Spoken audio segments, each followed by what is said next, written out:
إياك نعبد وإياك نستعين اهدنا الصراط المستقيم صراط الذين أنعمت عليهم غير المغضوب عليهم ولا الضالين. بسم الله الرحمن الرحيم. الحمد لله رب العالمين وبه نستعين على أمر الدين والصلاة والسلام على أشرف المرسلين وعلى آله وصحبه أجمعين. سبحانك لا علم لنا إلا ما علمتنا إنك أنت العليم الحكيم ولا حول ولا قوة إلا بالله العلي العظيم. رب اشرح لي صدري ويسر لي أمري واحلل عقدة من لساني يفقهوا قولي. اللهم يسر ولا تعسر وتمم بالخير أما بعد. بسم الله الرحمن الرحيم. بسم الله الرحمن الرحيم. Alhamdulillah, Alhamdulillah, Alhamdulillah. Segala puji bagi Allah Subhanahu wa Ta'ala. Selama-lamanya puji-pujian hanya layak bagi Allah Subhanahu wa Ta'ala. Selawat dan salam ke atas Nabi besar junjungan Muhammad sallallahu alaihi wasallam. Assalamualaikum warahmatullahi wabarakatuh. Hormati Tuan Pengurusi, Tuan Imam, Tuan Bilal, Tuan Haji, Puan Hajah, abang-abang, kakak, adik-adik, sidang jemaah muslimin muslimat. Syukur kita kepada Allah Subhanahu wa Ta'ala lagi dan lagi pada hari ini, pagi ini, saat ini Allah masih lagi meminjamkan kehidupannya kepada kita. Sadar lagi kita pagi tadi, menyawa lagi kita pagi tadi, celik mata kita pagi tadi, gerak lagi badan kita, dipinjamkan lagi kesihatan, dipinjamkan lagi kekuatan kepada kita. Alhamdulillah, kita meneruskan lagi ibadah puasa yang difardukan ke atas kita pada hari ini, masuk hari yang ke-5. Betul? Selasa, Rabu, Khamis, Jumaat, Sabtu. Betul 5.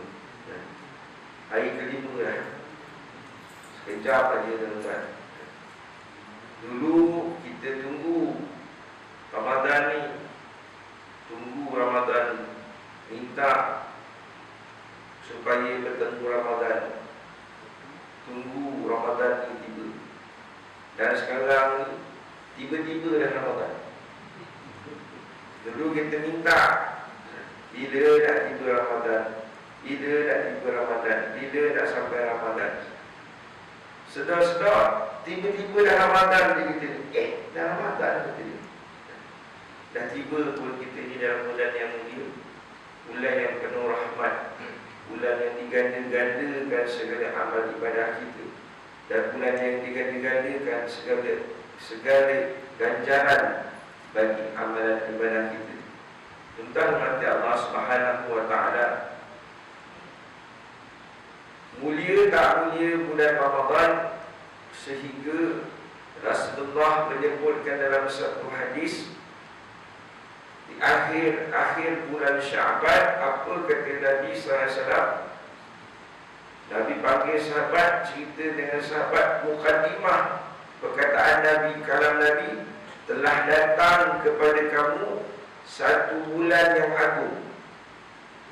Nabi cakap, telah datang kepada kamu satu bulan yang agung. Nabi menggunakan perkataan agung, iaitu Ramadan. Mulianya Ramadan sampai digunakan perkataan agung. Dia tak pakai raja, dia tak pakai penghulu. Kalau penghulu banyak, penghulu mungkin sergum, penghulu mungkin gundang, mungkin bandok, macam-macam penghulu ada, betul? Kalau raja buat barangkali banyak. Ada raja Johor, ada raja Selangor, ada raja Melaka, kan? Ada dah. Banyak raja. Tapi kalau kata agung, tak ada. Satu je, tuan-tuan.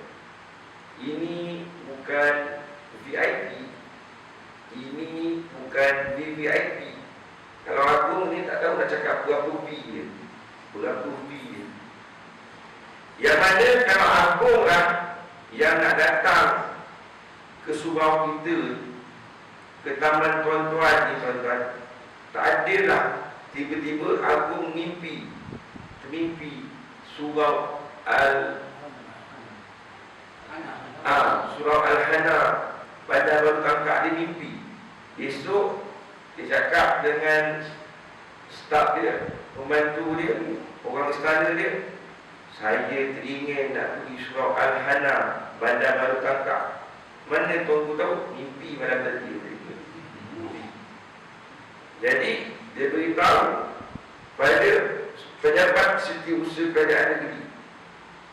Pejabat setiausaha beritahu pada pejabat DO pun beritahu pada orang taman, orang surau. Wah tuan-tuan, tak tentu Allah gitu. Betul? Bila tuanku datang? Lagi 6 bulan. 6 bulan lagi nak datang. Kita dah tak tentu Allah dah. Cat bangunan, betul jalan JKR, betul jalan JPS, bersih parit, percikan data, semua dah. Ketua taman, ketua rogo, ketua sektor, dah tak tentu Allah, tanam pokok, cabut pokok, alih, kejap sana, kejap sini, surau, kejap warna merah, kejap warna biru, tak tentu Allah. Pening pada kita nak menyambut VIP. Tak tidur malam, tak tidur malam, pemulu. Nak mikir macam mana nak nyambut agung datang. Tuan Allah Subhanahu Wa Taala. Itu nak menyambut. Belum cerita nak melayan ni. Nak layan pula macam mana?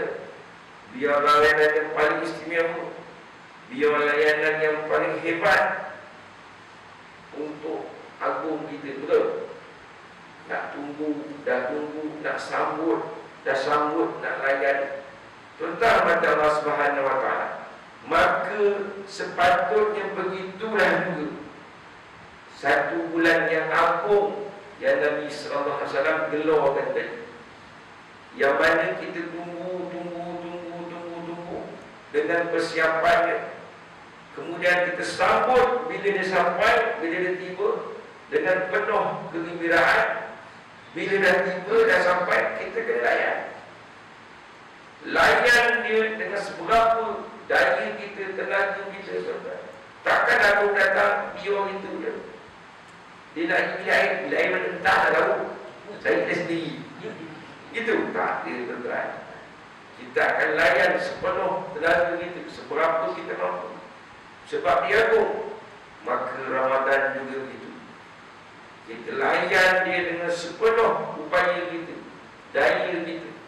Malam kita tak tidur, siang kita berpuasa, tambah lagi dengan tarawih, tambah lagi dengan tadarus, tambah lagi dengan wirid-wirid, zikir-zikir, selawat-selawat.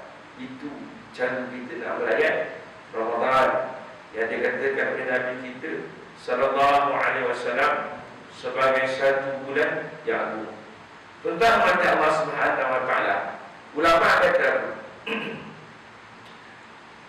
ulama, Allah Subhanahu Wa Taala telah memulakan tahun dengan bulan yang haram. Allah mulakan tahun dengan bulan yang haram, dan Allah menutup tahun juga dengan bulan yang haram. Allah mulakan tahun dengan bulan haram, betul? Dan Allah tutup tahun dengan bulan Zulkifli. Mana ada bulan Zulkifli? Kantuk ni Zulhijjah. Allah mulakan tahun dengan Muharram, bulan yang haram, dan Allah tutup juga tahun dengan bulan yang haram, iaitu dengan bulan Zulhijjah. Maknanya bulan yang mulia. Tapi kata Allah Subhanahu Wa Taala, tapi tak ada bulan yang lebih agung daripada bulan Ramadan. Ini nak cerita apa? Walaupun mulia bulan pembuka, walaupun mulia bulan penutup tahun, tetapi tak boleh celeng kemuliaan bulan Ramadan. Tentang mata Allah Subhanahu Wa Taala. Bergembiralah kita tuan-tuan, bersyukurlah kita tuan-tuan, kerana Allah Subhanahu wa ta'ala memilih kita untuk bertemu lagi dengan Ramadan pada tahun ini. Bersyukur kita, bergembiralah kita. Allah pilih kita adalah pilihan Allah Subhanahu wa ta'ala. Allah pilih kita daripada jutaan manusia dapat lagi bertemu Ramadan tahun ini. Tahun lepas kita dah jumpa, dah puluh tahun dah kita jumpa, dah puluh kali dah kita jumpa.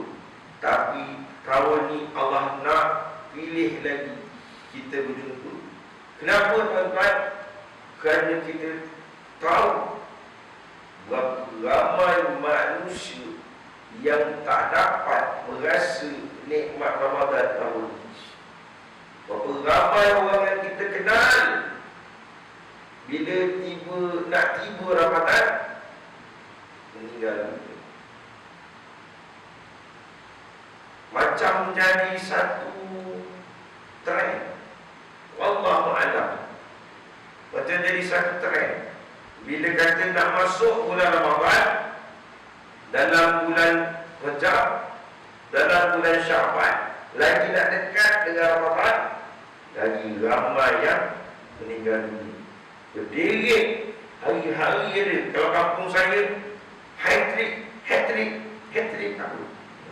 Straight 3 hari. Ada. Semalam pun ada lagi. Dah masuk pun ada lagi. Allahu Akbar. Hari bulan lepas saya balik daripada surau Al-Hana dengan kawan saya tu, belum sampai Paymas lagi, bawah lagi, dekat sekolah menengah tu. Sekolah menengah tu sekolah rendah kan, sini-sini je lah. Gelap lagi, kawasan tu selap, kawasan sawit gelap-gelap lagi. Ada satu orang budak perempuan naik motor kereta saya dalam keadaan tergesa-gesa lah. Tiba-tiba saya perasan budak tu terniat nak menegur. Cakap dengan kawan saya, agak ngebut nak kerja. Dia kata rumah jauh, kerja kat Bandar, kesian kalau rumah jauh kerja kat Bandar, jauh ngebut nak kerja. Itu je lah perkataan saya. Kata pandang budak tu pakai baju hitam naik motor. Tak lama tuan-tuan, saya sampai Bandar Kakak. Atas sikit kuih, saya tengok orang kumpul. Berseluruh orang ni budak. Kawan saya, Ustaz, saya tak boleh tengok ni. Saya tak boleh tengok ni. Anak awak yang tengok, dia bagi tengok dia. Boleh belah gigi, rupa budak perempuan yang saya tegur tadi. Allahu Akbar, tuan-tuan. Dan secara tepi jalan, kata diam dah. Dah bertemu dengan pencipta dan kembali kepada Allah Subhanahu wa ta'ala. Saya kata Allah tak sampai 5 minit lebih kurang baru berjumpa, baru menegur. Rupanya Allah dah ambil ni, dah balik kepada Allah. Insaf sekejap. Dan dekat sangat dengan kematian. Dekat benar dengan mati. Dekat sangat dengan mati. Pulang balik, bercerita dengan orang masjid. Kejap lagi jemaah saya kata, oh Ustaz, budak Sagil kata dia, kawan anak saya, budak pagi 2 kata dia. Ini gambar dia, tak payah tunjuk. Tak payah tunjuk. Yang nampak tadi pun Zuhur baru nak hilang, kita nak tunjuk lagi, tak payah. Kita Fatihah, kita doakan dia, mudah-mudahan Allah cuci rahmat pada atas semuanya, dan Allah tempatkan dia di kalangan orang yang saleh dan salihah. Tuan-tuan, inilah dekat sangat tuan-tuan kita dengan mati. Ramai sangat yang Allah matikan, tak dapat dia, tak ada rezeki dia nak bertemu dengan Ramadan pada tahun ini. Kita ni tuan-tuan sungguh istimewa. Sungguh istimewanya kita, bertuahnya kita. kerana masih lagi dapat bertemu Ramadan, dapat lagi dan minta kita mudah-mudahan tahun depan nak jumpa lagi, tahun depan nak jumpa lagi dan lagi dengan Ramadan. Kerana ia bulan yang sangat istimewa, yang sangat agung. Terutama Allah Subhanahu wa Ta'ala. Istimewa tak istimewa, umat dulu tak rasa bulan Ramadan ni. Bukan umat dulu saja, malah Nabi-Nabi dahulu juga tak merasa bulan Ramadan ni. Ya, Ramadan barangkali ada zaman dulu, sebelum Nabi kita sallallahu alaihi wasallam ada Ramadan ni. Dan mereka juga barangkali berpuasa, tapi bukan dalam Ramadan lah. Ada juga ibadah puasa, ada juga bulan Ramadan, tuan-tuan. Tapi Ramadan pada zaman mereka taklah seglamour, sepopular, sehebat Ramadan umat Muhammad sallallahu alaihi wasallam. Beza, tuan-tuan. Kenapa?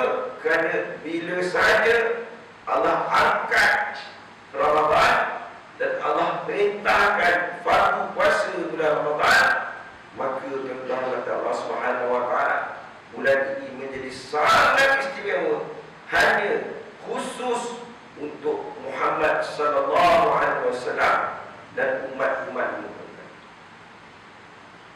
Dan ini juga ada hadiah kepada Rasulullah dan umatnya, hasil daripada susah payah Nabi kita sallallahu alaihi wasallam. Hasil daripada susah payah Nabi kita sallallahu alaihi wasallam. Nabi kita ni siang malam memikirkan nasib kita, tuan-tuan. Risau Nabi risau. Nabi tak risau tentang keluarga dia, Nabi tak risau tentang diri dia. Nabi risau tentang siapa? Tentang umat dia, tentang saya, tentang tuan-tuan, tentang kita. Inilah kasih sayang Nabi sallallahu alaihi wasallam. Jumpa tak pernah jumpa, tak pernah jumpa pun kita, tak pernah nampak pun kita, tak pernah tengok pun kita. Tapi sayangnya Rasulullah pada kita, tuan-tuan, sehingga tidur Rasulullah pun masih memikirkan kita. Kita pernah tidur fikir Rasulullah. Kita tidur fikir apa? Fikir hutang, betul? Hutang banyak, hutang banyak, hutang banyak, hutang banyak. Sampai tidur, hutang, hutang. Hutang yang kita ingat, dunia yang kita ingat, kerja banyak. Nazir nak datang, risau kerja kita, risau dunia kita, risau nasib diri kita. Tak pernah kita teringatkan Nabi sallallahu alaihi wasallam. Nabi ni, tuan-tuan, tidur pun ingat kita, tuan-tuan. Sayangnya Nabi kat kita, risaunya Nabi kat kita. Apa yang Nabi risaukan? Nasib kita, nasib kita. Dapat tak dapat umat aku ni nanti masuk syurga, lepas tak lepas umat aku ni nanti masuk syurga. Umat aku ni orang ni kecil aja, kata Nabi Musa kan, kecil je kita ni, nak banding umat Nabi Musa, nak banding umat-umat dahulu, pendek aja, tenaga pun tak kuat mana. Yang ada apa? Belagak. Oh, kalau cakap nombor satu, cakap gedegor kata orang. Tapi buat jangan haraplah, tuan-tuan. Ini Nabi Islam rasa kita ni, tuan-tuan. Dapat tak dapat syurga kita ni, rasa tak rasa syurga Allah Subhanahu wa Ta'ala. Sampaikan apa? Sampaikan Rasulullah menangis. Menangis Nabi dalam tidur. Riwayat kata Nabi bangun tidur, telapak tangan Nabi ini penuh dengan Sebab Nabi tidur berbantalkan lengan, tidur mengiring, kemudian beralaskan lengan itu. Jadi menangis, air mata dia meleleh, jatuh atas tapak kanan. Kita penuh juga dengan air, betul? Bangun tidur pun ada air mata ke? Bukan air mata tetapi air wasi. Oh, ada juga air Ustaz. Jadilah ada juga air tu. Air wasi apa-apa kan. Sapu muka sendiri kan? Inilah Nabi kita sallallahu alaihi wasallam. Jadi tuan-tuan rahmati Allah Subhanahu wa taala, hasil usaha Nabi kita, kerisauan Nabi kita tadi, kebimbangan Nabi kita tadi, doa Nabi kita tadi, maka Allah menganugerahkan, menghadiahkan antaranya kepada Nabi kita apa yang Allah hadiah, antaranya Ramadan. Ramadan Allah kurniakan, hadiahkan kepada Nabi kita. Untuk Nabi, untuk umat Nabi, ini hadiah daripada Allah, tuan-tuan. Kalau kita tak ambil, sombong kita dengan Allah. Raja Sultan Johor nak bagi pingat, Tuan Agung nak bagi hadiah, tiba-tiba kita tak nak. Tak apalah tuanku, akak tak nak lah.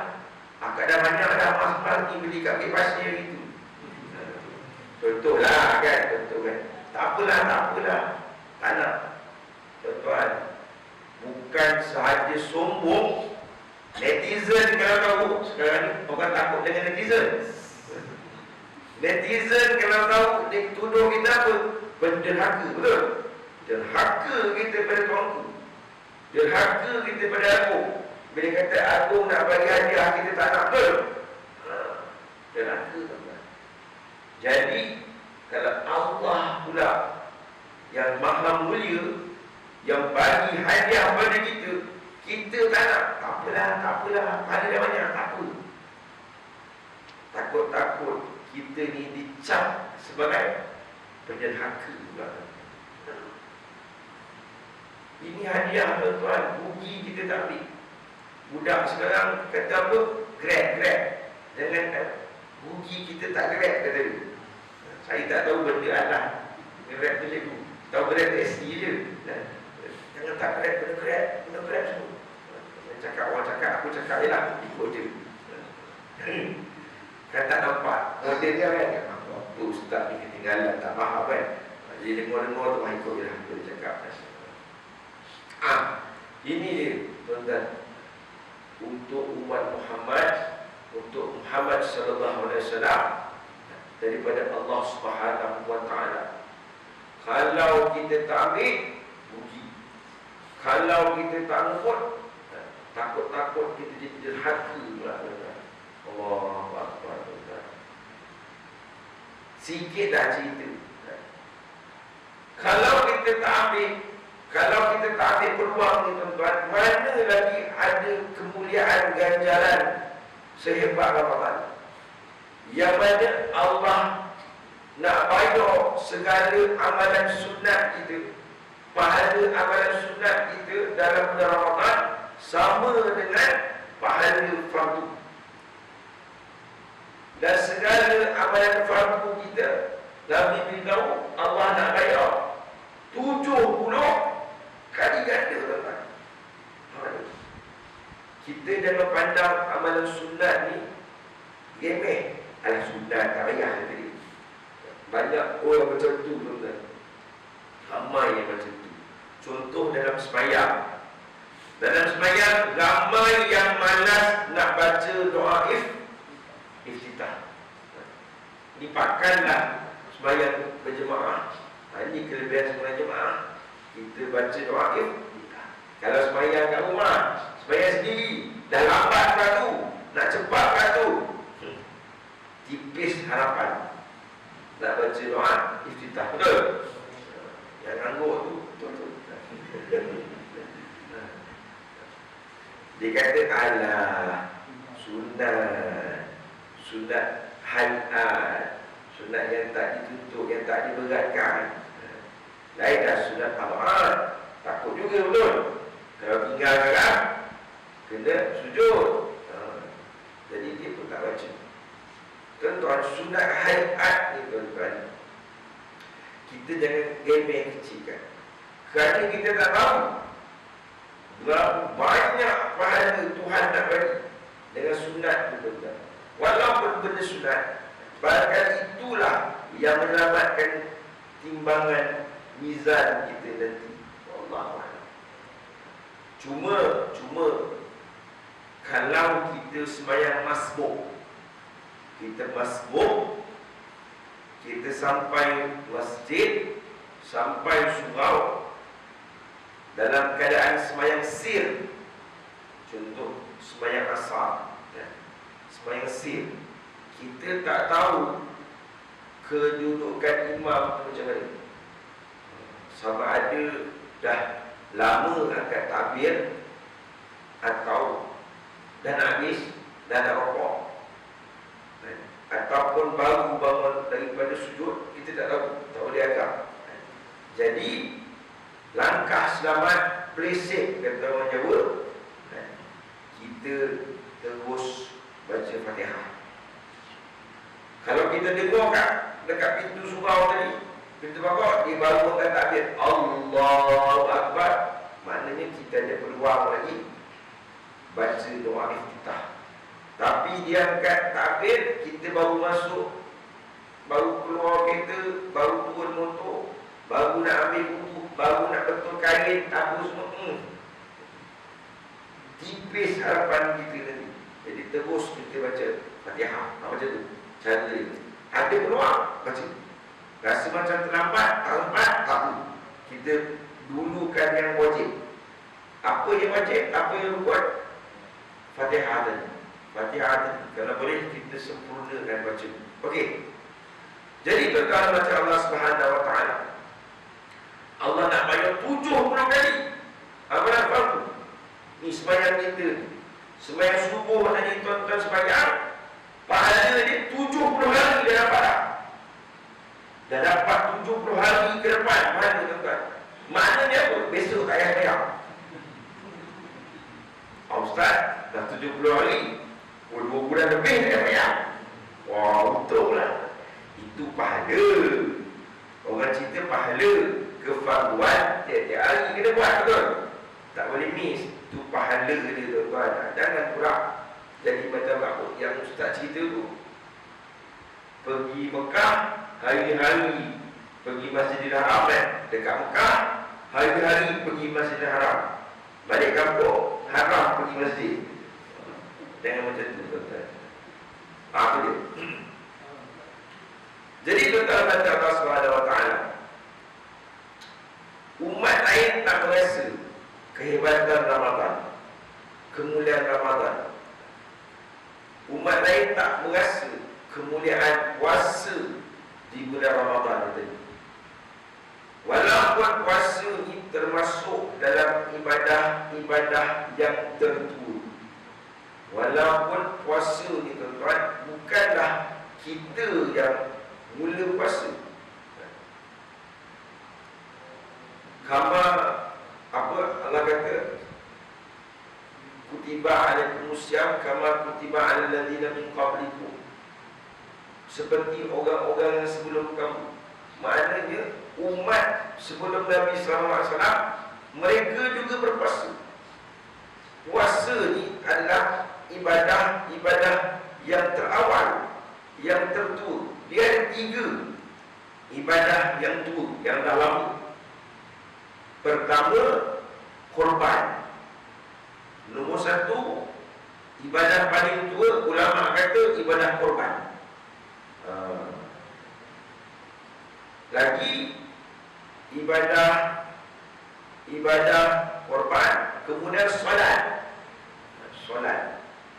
kemudian puasa. Ini 3 ibadah. Kalau ibadah korban, kita tahu cerita dia daripada kisah Qabil dan Habil. Betul? Daripada kisah anak Nabi Adam AS, atuk kita, nenek kita, moyang kita, semua ni sama. Kita berasal daripada atuk kita dulu yang satu, yang bernama Adam. Maknanya apa tuan-tuan? Kalaulah pagi ni Nabi Adam ada, dia duduk kat situ, duduk situ dekat muslimat, dia salam dengan muslimat. Muslimat nak picit kaki dia, nak petuk lengoh tu, picit kaki tu. Boleh tak? Boleh tak? Salah tak? Tak salah. Sebab dia atuk kita, mahram. Tak batal wudu bersentuh dengan akak semua. Tak batal wudu dia bersentuh dengan anak perempuan kita, isteri kita. Dia mahram kita. Bukan muhrim.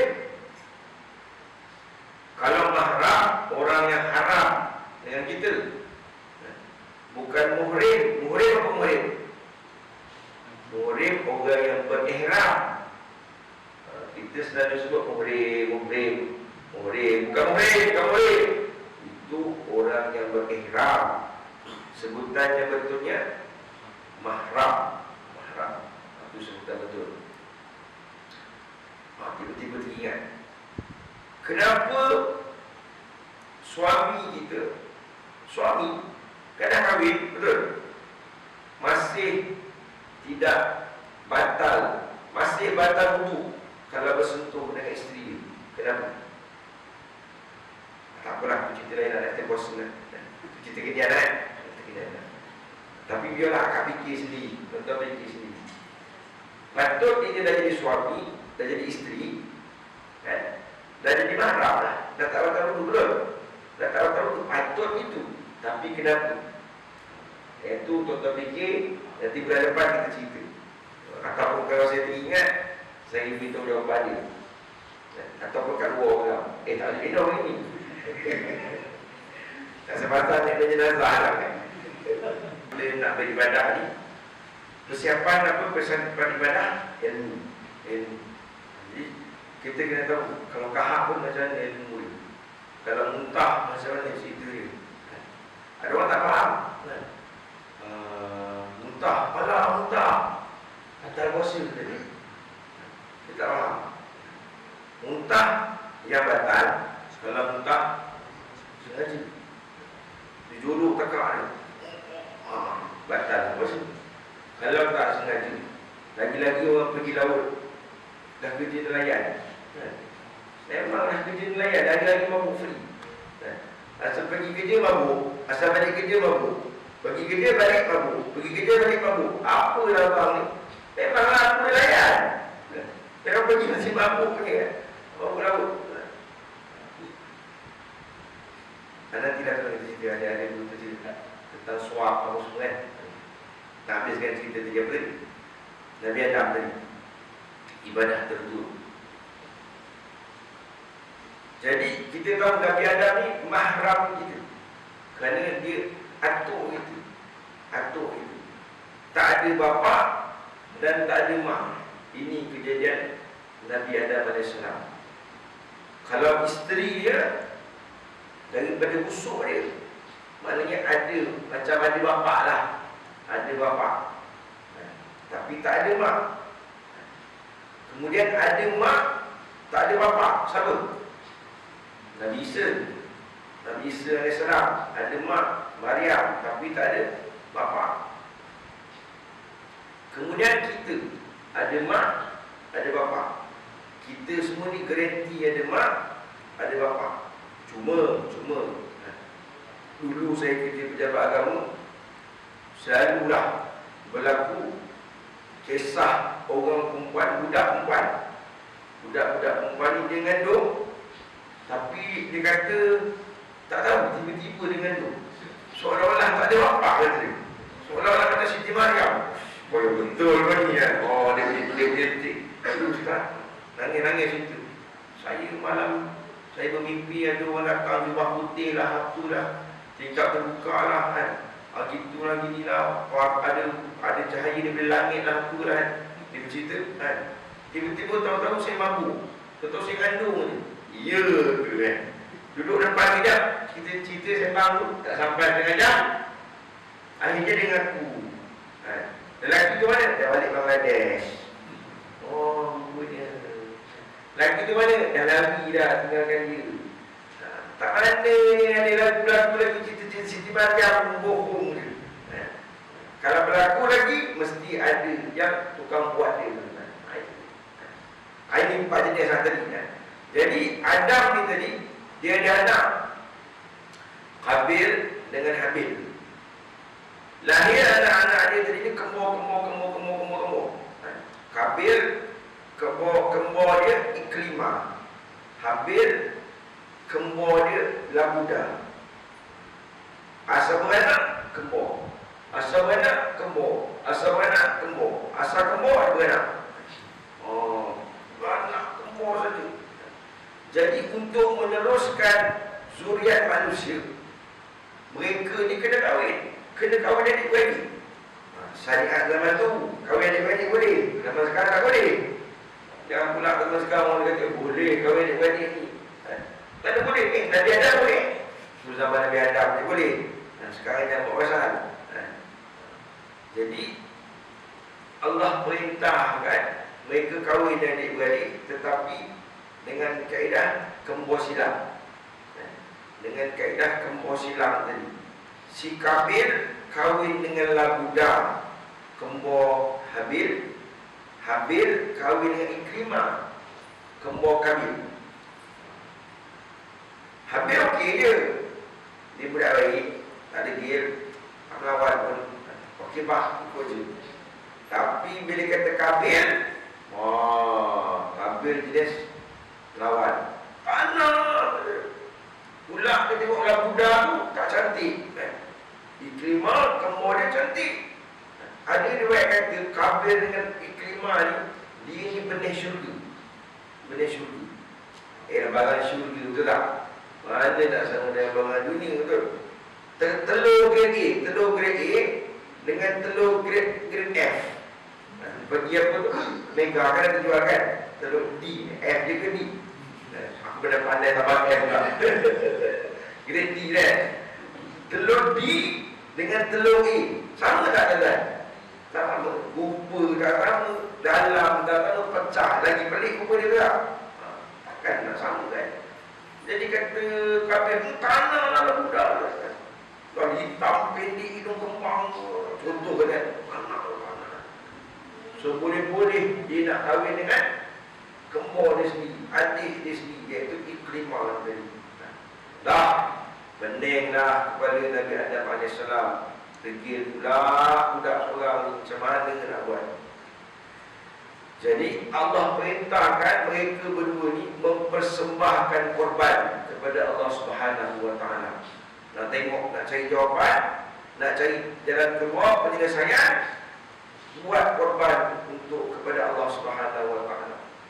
Jadi Kabil ni tadi kerja dia apa? Kerja dia bercucuk tanam. Maka dia menyembahkan korban hasil tanaman dia. Malangnya semua tanaman-tanaman dia begitu semua dah kecut lagi. Dah busuk-busuk, dah reject. Pasal dah tak nak. Pasal dah tak nak, baru dia tahu korban. Kata apa? Kau tak mahu lagi, kalah. Balik. Itu dia tahu. Kalau sayur-sayur dah kecut, kalau tomato dah lebih, dah bulat. Beza dengan Habil tadi, Habil ni kerja dia apa? Kerja dia menternak binatang. Bela kambing, bela lembu. Dia pun hantar seekor kambing. Tapi kambing yang dia hantar, grade A plus dia. Agaknya lah, yang telinga jejak ke tanah. Kambing apa tu? Kambing buah. Tahu nak nyebut, tak salah. Buah A ke kan? Lain ni kan. Kambing buah. Jam-jam pagi tu. Kalau telinga jejak ke tanah. Yang perut dia mengerit sampai ke tanah tu. Gemuk, bulu tebal. Bulu mata dia dah macam bulu mata Siti Nurhalizah. Gini lah. Kelip-kelip. Oh, macam pakai maskara. Moncong bibir dia. lawanya macam serepai ni kan. Cantiknya kambing ni. Itu yang dipersembahkan untuk Allah Subhanahu Wa Taala. Jadi tak ada Allah ambil kambing tadi. Riwayat kata datang api di langit, kambing tadi hilang. Riwayat kata disimpan di syurga dan dijadikan galang ganti dalam peristiwa penyembelihan Nabi Allah Ismail. Ada riwayat kata gitu. Wallahu a'lam. Okey. Jadi dia kata kambing Habil Allah ambil, sayur Habil Allah tak ambil. Maknanya apa? Habil kena kahwin dengan Ikrimah juga. Oh, lagi bertambah marah ya. Mana boleh? Tak mati. Tak. Jadi dia bertambah marah dengan si Habil ni tadi. Macam mana nak buat ni? Geram yang tengok kecil je kalau budak ni kata dia kan. Jadi Iblis pun main peranan tuan-tuan. Iblis pun berbisik kepada Habil.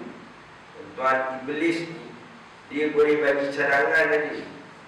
Dia tak boleh buat apa-apa kepada kita. Iblis tak boleh mendatangkan apa-apa manfaat ataupun mudarat pada kita. Iblis sangat lemah. Apa yang dia boleh buat, dia boleh membisikkan saja. Membisikkan saja. Malangnya dia tak bisik kat telinga. Bisik kat telinga ni tak main. Telinga tak jalan, bisik kat telinga. Dia bisik kat mana? Dia bisik kat hati. Hati ini adalah pusat pentadbiran. Pusat pentadbiran diri kita. Kat sini yang bisik. Dia kata apa? Bunuh. Bunuh aja Habil. Bunuh aja. Nak bunuh macam mana? Dia bagi cadangan. Ambil batu besar, hempuk kepada dia. Jadi satu hari Habil tengah tidur, dia ambil batu, dia hempuk kepada Habil. Mati Habil. Dah mati pula. Dia tak tahu kalau hempuk kepada tu mati. Zaman tu belum ada orang mati. Ni mereka saja yang boleh hidupkan. Dah nak buat macam mana, dah takut, dah sedih. Tuan-tuan okey tak ni? Ya, Ipah juga dalam bahasa kan. Tapi tak boleh kalau habis sepah pun nak gimana kan. Kau boleh pergi warung pun haram kan. Tak payahlah kita duduk sini sampai pukul 9 kan.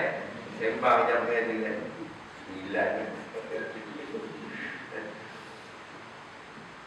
Jadi dia pikul mayat si Habil ni tadi berhari-hari. Tak tahu nak buat apa. Blank pun. Kalau nak mati, nak macam mana? Tak tahu. Sedih pun dia. Takut pun dia. Tak tahu nak buat apa pun dia. Ulu kilik. Riwayat kata sampai ke negeri Yaman, sampai ke Aden, sampai ke satu bukit namanya Bukit Al-Hadid. Sampai ke situ Allah hantar 2 ekor burung gagak. Burung gagak di tengah duduk tak benar ni. Apa nak buat? Nyesal aku. Datang pula 2 ekor burung gagak, bergaduh pula depan Habil. Gaduh sepak, pengajar tunggu apa semua. Mati seekor. Dah mati tu, yang hidup tu apa? Korek tanah. Dan dimasukkan geng dia yang mati tadi di kampus balik. Jadi Habil dapat idea. Buat macam ni agaknya. Dia pun gali lubang dan mengkebumikan Habil, tuan-tuan. Inilah jasa burung gagak pada kita. Jadi tak payahlah marah sangat dengan burung gagak. Maknanya apa? Burung gagak ni ada juga jasa dengan kita. Tunjukkan cara bagaimana nak mengkebumikan orang mati. Dia mengajar kita. Mengajar pada Habil tadi. Jadi tuan-tuan nanti Allah Subhanahu Wa Taala. Ini cerita korban tadi. Nak cerita korban, ibadah pertama, ibadah yang terbetul pada Nabi Adam AS, zaman Nabi Adam AS. Nabi Adam ni, masa Allah cipta Nabi Adam, dan Nabi Adam ni atuk kita, moyang kita semua. Benih kita telah dimasukkan ke dalam badan Nabi Adam. Semua benih kita ada dalam badan Nabi Adam AS. Jadi sampai gilir nak masuk benih junjungan mulia Muhammad sallallahu alaihi wasallam. Iklan sikit lah, iklan bila kata nak masuk Nur Muhammad, situ Nur Muhammad pula, tak apalah, sikit-sikit kan, dengar je lah, saya tak cari dah kan. Masuk Nur Muhammad dalam badan Nabi Adam AS, Allah masukkan daripada dahi, daripada kumpul. Sebab benih ni mulia, Nur ni mulia. Jadi masa tu Nabi Adam belum hidup dengan sempurna lagi. Maknanya belum siap ciptaan lagi, belum habis. Tengah program tu, ada tengah program lagi. Siap dah siap, tapi belum masuk dia punya programmer, soft copy semua belum siap lagi lah. Tengah masuk lagi, masuk dia punya soft copy apa program tu kan. Jadi dia tak boleh gerak, dia macam kena bius dah. Malaikat tengok cahaya yang cantik nak masuk dalam badan, dalam kepala Nabi Adam, dari Nabi Adam. Semua malaikat berkumpul. Cantiknya, cahaya apa ni? Nur Muhammad ke? Ya Allah, cantiknya, lawannya. Mereka naik lagi ke atas, berkumpul-kumpul nak tengok kecantikan, keindahan cahaya Nur Muhammad. Jadi Nabi Adam nampak tak? Tak nampak. Dan terbagi gitu. Terbagi cantik, mereka ni cantik macam mana Nabi Adam kata? Lawa. Alah, aku nak tengok juga. Tak dapat tengok. Kena bius kan. Belum siap lagi kan. Macam mana rupa kan? Power cantik macam mana kan? Nak tengok juga kan. Jadi Allah turunkan sikit cahaya tadi. Turun ke mana? Turun ke bahu. Sampai ke bahu, Nabi Adam kata, alah, tak nampak lagi. Macam mana tengok kan? Kepala tak boleh toleh. Bius kan? Nampak. Pun tak nampak lagi. Nak tengok juga ni, macam mana rupa cantik. Jadi akhirnya Allah turunkan sikit dekat hujung jari telunjuk Nabi Allah Adam AS. Cahaya Nur Muhammad tadi, kecantikan cahaya Nur Muhammad tadi, Allah turunkan sikit dekat hujung jari Nabi Adam AS. Jadi bila turun hujung jari, Nabi Allah Adam pun jeling. Cantik. Nampak tak kalau hujung jari? Nampak kan? Bukan video dia tengok. Cantiknya Nur Muhammad, lawannya. Ni cucu aku yang paling lawa, cucu aku paling lawa, paling cantik, paling mulia. Sukanya Nabi Adam AS. Jadi kita dapat tengok Nur Muhammad yang Allah turunkan di hujung jari. Dia jeling kan? Rupanya tuan-tuan, kisah tu, cerita tu diabadikan dalam solat kita, dalam sembahyang kita. Kata Rasulullah, ini cerita dah lama saya dengar daripada ustaz saya. Aku tak ingat ustaz bersatu kita kan. Teringat dulu. Tiap-tiap kali azan sampai dekat Muhammad Rasulullah, kita disunatkan melagakan buku. Lagu buku. Tuan-tuan pernah dengar tak? Ni saya pun nantilah saya cari balik kan. Lagu buku ni, lepas tu dia ada doa dia. Itu saya buku doa dia. Doa dia, baca, kemudian sapu dekat atas mata kena ni. Kau pernah dengar tak? Pernah dengar tak? Pernah dengar kan? Kalau orang lama ni pernah dengar. Sebab cerita lama ustaz saya masih kecil-kecil lah. Sapu atas ni ubat mata. Dia mata kita tak sakit, tak gabut. Mata gabut cakap baik kan? Gabut. Ada, itulah kita sikit nak cerita. Okey. Boleh ni?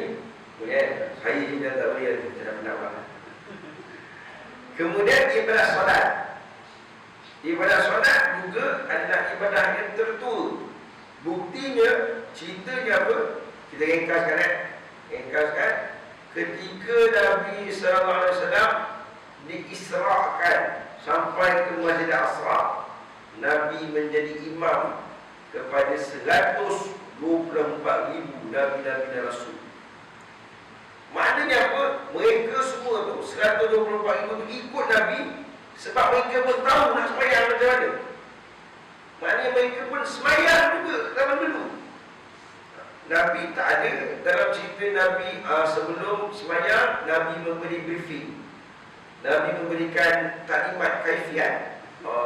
Nabi-Nabi dan Rasul semua bagilah kita solat berjemaah, dan yang mana cara ni lah 2 rakaat. Tiap rakaat kita 1 kali salam, sebanyak 20 rakaat. Apa semua namanya sembahyang tarawih. Tak ada, Nabi tak ada itu. Kalau kita gitu kan, sembahyang tarawih setahun sekali, cakap lagi nak ingatkan. Sembahyang ini setahun sekali, cakap lagi nak ingatkan. Nabi tak ada. Nabi tak beritahu pun. Maknanya apa? Semua Nabi-Nabi tadi dan Rasul-Rasul tadi tahu macam mana cara nak sembahyang. Ini buktinya bahawasanya ibadat solat dulu lagi mereka dah sembahyang, belum lagi itu. Balik daripada Isra Mi'raj, Nabi sembahyang, sahabat tengok, pula ada rokok ya Rasulullah. Sebab apa? Sebelum daripada Mi'raj, ulama cerita sembahyang mereka tak ada rokok. Mereka sembahyang tapi agak berbeza lah dengan cara kita sembahyang sekarang. Ini cerita itu. Tadi apa? Korban, solat, puasa. Dan ibadah puasa juga adalah ibadah yang tertua. Bukti dia, cerita dia, Nabi Allah Adam dulu dah puasa. Nabi Allah Adam dulu lagi, Nabi Adam dah puasa dah. Puasa apa? Puasanya pun kita ikut. Kita tiru Nabi Adam, sunnah Nabi Adam, kita puasa sampai hari ini. Macam mana puasa dia? Tiap bulan kita puasa 3 hari. Tiap bulan kita disunatkan puasa 3 hari. Namanya Ayyamul Bid. Puasa hari terang, puasa hari putih. 13, 14, 15. Itu adalah puasa Nabi Adam AS. Kemudian ada lagi puasa Nabi Daud. Betul? Puasa Nabi Daud, puasa selang sehari. Hari ini puasa, besok tak, lusa puasa. Kita selang setahun. Betul? Ramadan ni puasa, tunggu Ramadan tahun depan, kalau panjang umur baru nak puasa lagi. Longgar betul gitu tuan-tuan. Itu kita. Jadi tuan-tuan Allah Subhanahu Wa Taala, ini sejarah puasa. Saja nak cerita dengan tuan-tuan tentang sejarah puasa umat dahulu sebelum Nabi sallallahu alaihi wasallam. Yang mana zaman Nabi kita puasa difardukan pada tahun 2 Hijrah. Ini cerita zaman kita. Difardukan pada tahun 2 Hijrah dalam bulan Syaban. Tahun yang sama Allah fardukan zakat. Tahun yang sama Allah fardukan korban. Tahun yang sama Allah fardukan, Allah perintahkan solat Aid, solat lain. Tahun 2 Hijrah, banyak benda-benda yang diperintahkan oleh Allah kepada Nabi dan umat. Kenapa Allah tak fardukan sahaja puasa ni masa Nabi dekat Mekah? Kan senang.